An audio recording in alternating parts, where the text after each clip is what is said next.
సోదరీ సోదరులారా, ప్రియ శ్రోతలారా, మీ బైబిళ్లు తెరవండి.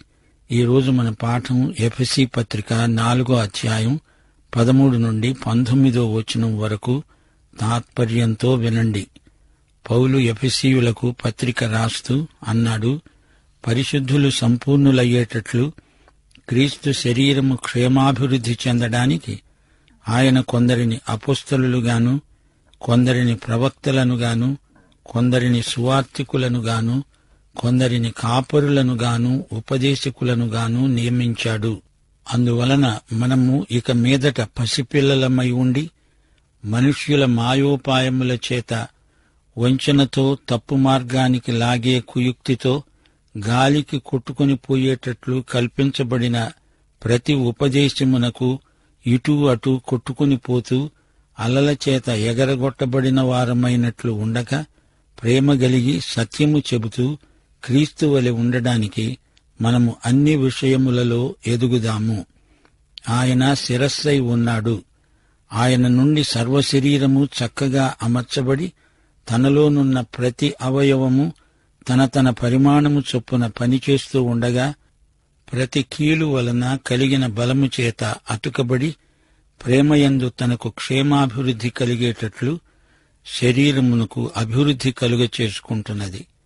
కాబట్టి అన్యజనులు నడుచుకునేటట్లు మీరు ఇక మీదట నడుచుకోవలదని ప్రభువునందు సాక్ష్యమిస్తున్నాను. వారైతే అంధకారమైన మనస్సు గలవారై తమ హృదయ కాఠిన్యము వలన తమలోనున్న అజ్ఞానము చేత దేవుని వలన కలిగే జీవములో నుండి వేరుపరచబడిన వారై తమ మనస్సునకు కలిగిన వ్యర్థతను అనుసరించి నడుచుకుంటున్నారు. వారు సిగ్గులేని వారై ఉండి నానావిధమైన అపవిత్రతను అత్యాశతో జరిగించడానికి తమను తామే కాముకత్వమునకు అప్పగించుకున్నారు. శ్రోతలు వింటున్నారా? విశ్వాసులందరూ ఆధ్యాత్మిక సేవకు సుశిక్షితులై ఉండాలి. మనం ఒకరిని ఒకరము సేవలో ప్రోత్సహించుకుంటూ ఉండాలి. రాను రాను సేవా నాణ్యత అధికం కావాలి. మనమందరము యేసు శరీరాన్ని పెంచాలి, వృద్ధిపరచాలి. సంఘ కాపరి సంఘం మొత్తానికి మంచి శిక్షణ ఇవ్వాలి. సేవోపకరణములు ఎలా వాడాలో వారికి నేర్పాలి. సంఘం పరిపక్వత దిశగా ఎదగాలి.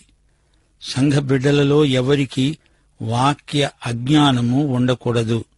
సంఘం సర్వతోముఖంగా వృద్ధి చెందాలి. సంఘం రేపు ఎత్తబడుతుంది. విమానం నడిపేవాడు నేర్పు శిక్షణ గలవాడై ఉండాలి. దేవుని వాక్యమందు సుశిక్షితులై సంఘ బిడ్డలందరూ సంఘ పరిచర్యల్లో ఆరితేరి ఉండాలని సంఘ శిరస్సైన యేసుక్రీస్తు కోరుతున్నాడు. మనము ఇక మీదట పసిపిల్లలమై ఉండకూడదు. చిన్నపిల్ల చేష్టలు చేయకూడదు.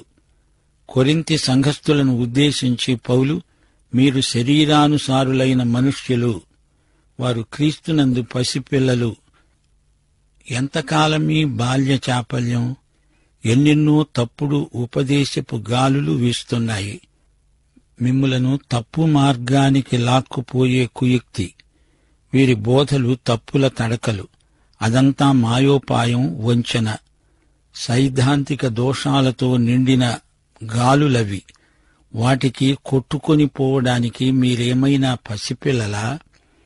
విశ్వాసి ఎల్లకాలమూ శిశువుగా ఉండిపోకూడదు. శిశువుకు అనుభవం లేదు. చిన్న శిశువు విమానం నడుపుతాడా? కారు నడుపుతాడా? ఓడను నడిపించమని చిన్న పిల్లలకు అప్పగిస్తామా? గాలికి అటూ ఇటూ కొట్టుకుపోతారు. సరిగా నడిపించే తాహతు పిల్లలకు ఉండదు గదా. చిన్న బిడ్డకు పెద్ద శోకమని సామెత.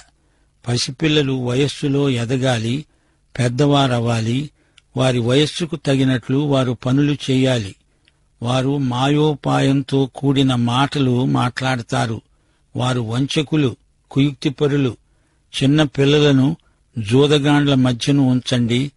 పిల్లలు జూదాలే నేర్చుకుంటారు. పిల్లలు చెడు సావాసాలను బట్టి చెడిపోతారు. చిన్న పిల్లలపై వారి పరిసరాల ప్రభావం ఎంతైనా ఉంటుంది. పిల్లల్లాగా మీరు గాలికి కొట్టుకొని పోకండి. హెబ్రీ పత్రిక 5వ అధ్యాయం 12వ వచనం అంటోంది, కాలమును బట్టి చూస్తే మీరు బోధకులుగా ఉండవలసిన వారై ఉండగా దేవోక్తులలో మొదటి మూల పాఠాలను ఒకడు మీకు బోధించవలసి వచ్చింది. మీరు పాలు తాగవలసిన వారే గాని బలమైన ఆహారము తినగలవారు కారు.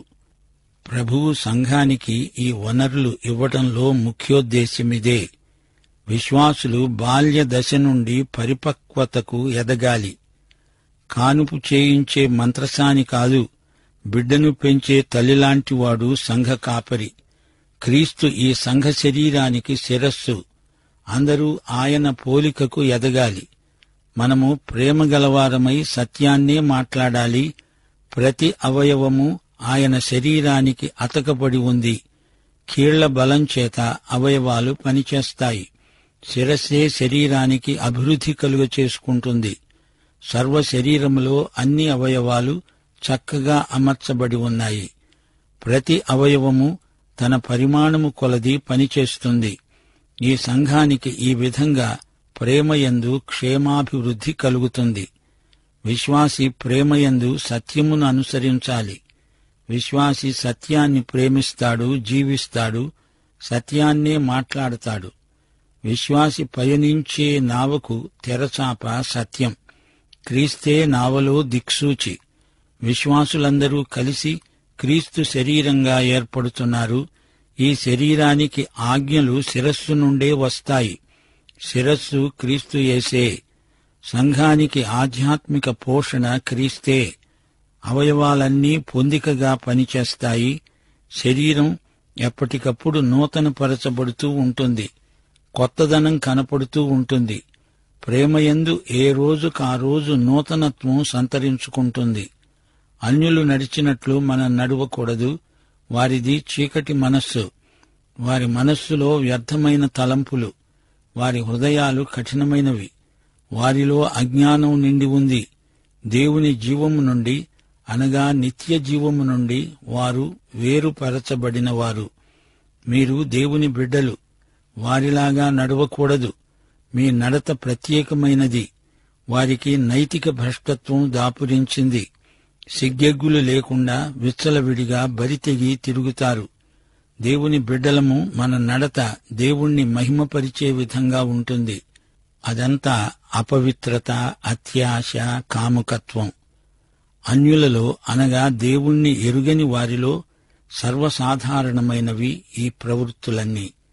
దేవుని బిడ్డలారా, మీ పవిత్రశీలాన్ని, మీ పరిశుద్ధ ప్రవర్తనను, ప్రత్యేకతను కాపాడుకోండి.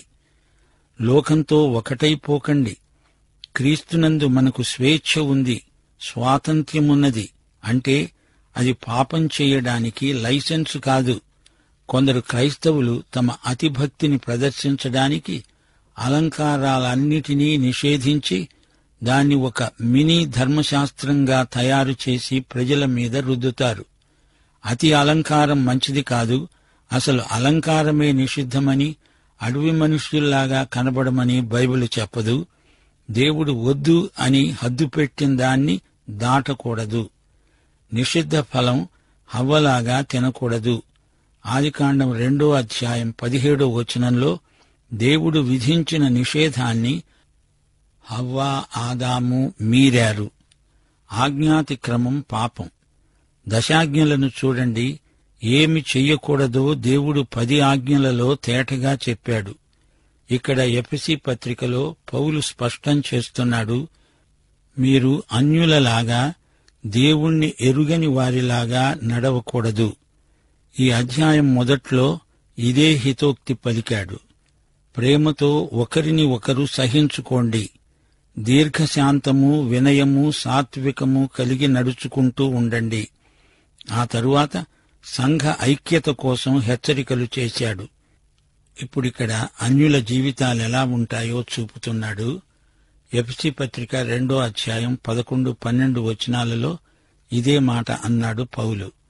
మునుపు మీరు అన్యజాతులు, మీరు అప్పుడు పరదేశులు, వాగ్దాన నిబంధనలు లేని పరజనులు, నిరీక్షణ లేనివారు, లోకమందు దేవుడు లేనివారు, క్రీస్తుకు దూరస్థులు, అయితే ఇప్పుడు క్రీస్తునందు ఆయన రక్తము వలన సమీపస్థులై ఉన్నారు. వారి మనస్సుకు కలిగిన వ్యర్థత అనగా జీవితాన్ని గురించిన సరైన అవగాహన లేదు. లోకస్తులు పాపంలో జీవిస్తూ దాని గురించి ఏమీ సిగ్గుపడరు. అవివాహితులు స్త్రీ పురుష సంబంధాలలో అవినీతిగా ప్రవర్తించడం వారికి సభ్యత అనిపిస్తుంది. దేవుని బిడ్డల తీరు వేరు. మానసికంగా వ్యర్థమైన తలంపులతో వారు బరితెగి తిరుగుతారు. తాగుబోతుతనం కూడా మానసికమైన వ్యర్థ ప్రవర్తనే. తాగుబోతులు మద్యముతో మత్తులై దుర్వ్యాపారానికి పూనుకుంటారు. త్రాగిన మైకంలో ఏమో మాట్లాడతారు, ఏమేమో చేస్తారు. మనసులు అంధకారమైపోతాయి. నైతిక విలువలను వారెరుగరు. అజ్ఞానం చేత దేవుడు ఇవ్వచూపుతున్న నిత్య జీవమునకు తమను తాము దూరపరుచుకుంటున్నారు. దేవుని వలన కలిగే జీవములో నుండి తమను తాము వేరుపరుచుకున్నారు. క్రీస్తు లేని మానవత యొక్క చిత్రపటమిది. ఆదాము యొక్క తిరుగుబాటు మనస్తత్వానికి మనుషులందరూ వారసులయ్యారు. ఇది మానవుని స్వభావం, సహజాతం. బతికి ఉన్నాము అనుకుంటున్నారు గాని చచ్చిన వారి కంటే కనా కష్టం. దేవుని జీవమునకు దూరమై భ్రష్టులైపోతున్నారు. దేవునితో సంబంధ సహవాసాలు వారికి ఉండవు. దేవుని రాజ్యానికి వారు వెలుపట ఉంటారు. అందులో ప్రవేశించలేరు. అత్యాశతో అపవిత్రతను జరిగిస్తూ తమను తాము కాముకత్వానికి అప్పగించుకుంటున్న మనుషులు. ఈ పాపపు విషవలయంలో పడిపోయి పాపానికి బానిసలైపోయిన మనుషులు. పాపానికి అలవాటు పడ్డ మనిషి మనస్సాక్షి వాతవేయబడింది. పాపమును గురించిన అపరాధ భావన కూడా వారికుండదు. వారు పాపానికి పూర్తిగా అమ్ముడుపోయారు. పాపముల చేత అపరాధముల చేత చచ్చిన మనుషులు. దేవునితో సంబంధం సహవాసం ఎంత విలువైనదో తెలియని అజ్ఞానులు. దీని మూలంగా వారి హృదయాలు కఠినమైపోయాయి. ఇది వారి పూర్వస్థితి. అవినీతి, కాముకత్వం వీరి నిండా ఉంది. వారి పాపాలకు హద్దు అదుపు లేదు. శ్రోతలు వింటున్నారా? సంఘం సంఖ్యలో ఎదగాలి, ఆధ్యాత్మిక అనుభవంలో కూడా ఎదగాలి. ఈ ఎదుగుదలనే క్షేమాభివృద్ధి అంటాము. సంఘం ఒక శరీరమైనప్పుడు ఎదగడం ఆరోగ్యానికి సూచన. సంఘంలో అందరిపైన ఈ బాధ్యత ఉంది. అవయవాలన్నీ పొందికగా పనిచేయాలి. వరములు పొందిన నాయకులు ఏమి చేయాలి? అందరినీ లోతైన అనుభవంలోకి నడిపించాలి.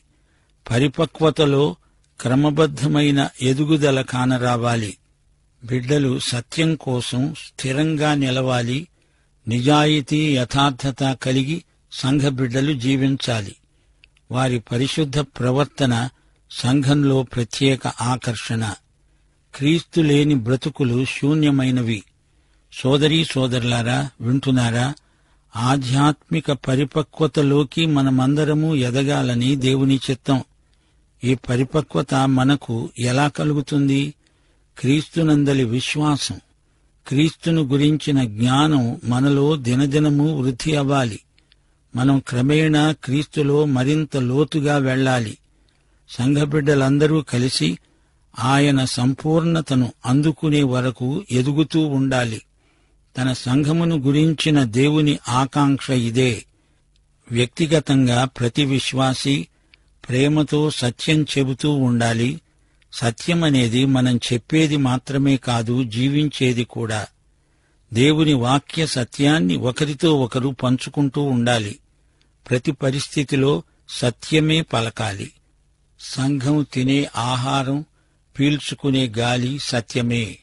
సత్యం లేకపోతే అది కల్తీ అయితే అన్నీ పోయినట్లే.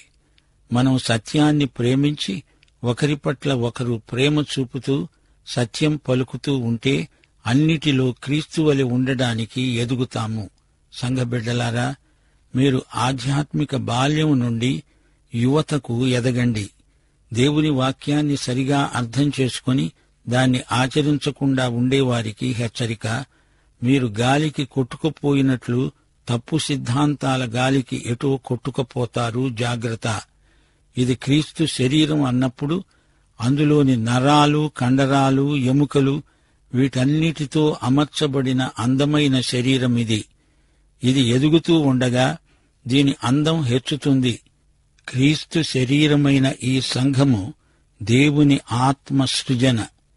ప్రతి అవయవానికి శరీరమంతటిని గురించిన బాధ్యత ఉంది. ప్రతి భాగం సరిగా పనిచేయడం వల్ల శరీరం వర్ధిల్లుతూ ఉంటుంది. మనం లోకమర్యాదను పాటించకూడదు, లోకస్తుల్లాగా ప్రవర్తించకూడదు. శిరస్సు అయిన క్రీస్తుకు తగినట్లుగా జీవించాలి. రోమాపత్రిక 1వ అధ్యాయం 21వ వచనం అంటోంది, వారు దేవుణ్ణి ఎరిగి ఉండి కూడా ఆయనను దేవునిగా మహిమపరచలేదు, కృతజ్ఞతాస్తుతులు అర్పించలేదు గాని తమ వాదములందు వ్యర్థులయ్యారు. వీరి ఆలోచనలు శూన్యమైనవి, పనికిరానివి. వారి హృదయాలు చీకటితో నిండి ఉన్నాయి, బండబారిపోయాయి. దేవునికి వ్యతిరేకంగా తమ హృదయాలను కఠినం చేసుకున్నారు. వారి అజ్ఞానం వారినలా అధోగతికి నడిపిస్తోంది. వారికి లోక సంబంధమైన జ్ఞానం ఎంతో ఉంది గాని దేవుణ్ణి వారెరుగరు. క్రీస్తు లేని ప్రజల దుస్థితి ఇలా ఉంది. దేవుని జీవం వీరిలో లేదు. నైతిక విలువలు బొత్తిగా లేవు. పాపం చేస్తూ దాన్ని సమర్థించుకునే ప్రయత్నం చేస్తారు. లైంగిక అవినీతిలో మరీ విచ్చలవిడిగా ప్రవర్తిస్తారు. కామాతురత, కాముకత్వం వీరిలో మరీ ప్రకోపిస్తుంది. కామ వికారాలకు తృప్తి అనేది ఉండదు. ఇంకా ఎక్కువ చెడిపోతారే కాని బాగుపడాలి అనే ఆశే వారిలో ఉండదు. సోదరీ సోదరులారా, దేవుడు తన బిడ్డలకు వరాలు ఎందుకిచ్చినట్లు? వారి ప్రవర్తనలో పరివర్తన రావాలని, వారి నడతలో ఆధ్యాత్మిక శక్తి కానరావాలని దేవుని ఉద్దేశ్యం. వరాల వినియోగంలో ఆధ్యాత్మిక స్ఫూర్తి కలుగుతుంది. క్రీస్తునందలి మన ఉనికికి అనుగుణంగా నడవడానికి కావలసిన సామర్థ్యం లభిస్తుంది. క్రీస్తు అనుగ్రహించే వరము యొక్క పరిమాణము చొప్పున కృప ఇవ్వబడుతుంది. యేసు ఆరోహణ ఫలితంగా వరాలు, ఈవులు ఇవ్వబడ్డాయి. ఈవులు కలిగిన సేవకులు కూడా సంఘమునకు దేవుడిచ్చిన బహుమానాలే. యేసు ఆరోహణం యేసు పునరుత్థాన శక్తికి పొడిగింపు. అది ఆయన మహావిజయం. సమస్తము ఆయనకు పాదాక్రాంతమైంది. చెరను చెరగా పట్టుక వెళ్లాడు. ఇది ఆరోహణ శక్తి. ఆయన యొక్క విమోచనాత్మకమైన విజయమే ఆరోహణం. మనల్ని చెరపట్టిన దాన్నే చెరగా తీసుకువెళ్లాడు. పాత నిబంధన భక్తులందరికీ, కొత్త నిబంధన విశ్వాసులందరికీ యేసు ఆరోహణం విమోచనాత్మకమైన మహాశక్తి, ఘన విజయం. పరిశుద్ధాత్మతో పాటు ఆత్మ ఇచ్చిన కృపావరములు సంఘ బిడ్డల ప్రయోగాత్మక జీవితానికి, ప్రవర్తనకు సంబంధించినవి. ఆత్మ ఫలము సౌశీల్యమైతే ఆత్మవరము శక్తి, బలము. అపొస్తలులు సేవ చేశారు గాని వారిప్పుడు లేరు. వరాలు, ఈవులు ఈ రోజు వరకు సంఘానికి ఉన్నాయి. ఆయన తిరిగి వచ్చే వరకు ఉంటాయి. సంఘమునకు ప్రభు ఇచ్చిన ఈవులు యేసు యొక్క ఆరోహణ ఫలితాలే. ఈవులు కలిగిన సేవకులు సంఘ పరిచర్య సరిగా జరగడానికి, సంఘ క్షేమాభివృద్ధికి ఇవ్వబడినవి. సంఘ బిడ్డల సేవోపకరణములు, వారి సేవకు కావలసిన సామర్థ్యము, బలము, ఇదంతా యేసు ఆరోహణలో ఇమిడి ఉన్న ఆశీర్వాదాలే. యేసుక్రీస్తు యొక్క క్రియలే ఆయన శరీర అవయవాలకు ఈలాగు పంచిపెట్టబడ్డాయి. క్రీస్తు శరీరానికి క్షేమాభివృద్ధి కలగాలని దేవుడు ఇదంతా చేశాడు. సైద్ధాంతిక విషయాలలోనే కాదు, క్రీస్తు ప్రేమయందు అభివృద్ధి పొంది సంఘము వర్ధిల్లాలని దేవుని చిత్తం. క్రీస్తే సంఘ ఐక్యతకు కేంద్రం. క్రీస్తు సమస్తమును తన సంపూర్ణతతో నింపుతున్నాడు. ఈ పాఠంలో మనం నేర్చుకున్న గొప్ప సత్యం ఒకటున్నది. సంఘంలో పసిపిల్లల్లాంటి వారున్నారు. వారిని జాగ్రత్తగా పెంచాలి. వారికి ఆధ్యాత్మిక యుక్త వయస్సు వచ్చే వరకు వారిని ఎంతో జాగ్రత్తగా చూసుకోవాలి. వారికి నిర్మలమైన వాక్య క్షీరం తాగించాలి. వారికి తగిన ఆహారం తినిపించాలి. లేకపోతే ఈ పసిపిల్లలను వంచకులు వచ్చి అపహరించుకపోతారు. సంఘ నాయకులు, కాపరులు ఈ సంగతి గుర్తించాలి. కల్లబొల్లి మాటలు చెప్పి ఈ పసిపిల్లలను తప్పుదోవ పట్టించే దుర్బోధకులున్నారు, జాగ్రత్త. విశ్వాస మార్గము నుండి దేవుని బిడ్డలను పెడతోవ పట్టించే వారి విషయమై జాగ్రత్త. దేవుని సంఘానికి, దేవునికి విరుద్ధమైన బోధల నుండి బిడ్డలను కాపాడండి. కాపరులు తమ గొర్రెలు తోడేళ్ల బారిని పడకుండా కాపాడుకోవాలి. శరీర అవయవాలన్నిటి మధ్య పొందిక, సదవగాహన ఉండాలి. శిరస్సైన క్రీస్తు అధికారానికి లోబడి అవయవాలన్నీ పనిచెయ్యాలి. యేసుక్రీస్తుతో సన్నిహిత సంబంధం కలిగి ఉండాలి. ప్రతి విశ్వాసి ఆయన చెప్పుచేతల్లో ఉంటే అంతా సజావుగా నడుస్తుంది. సంఘబిడ్డలారా, వెలుపట సంఘానికి బయట ఉన్నవారిలాగా ఉండకండి. మీ ప్రత్యేకతను ప్రాణప్రదంగా కాపాడుకోండి. పాత జీవితం రోత జీవితం, దాన్ని మళ్లీ మీలో తలెత్తనీయకండి. సంఘానికి బయట ప్రకృతి సంబంధులున్నారు.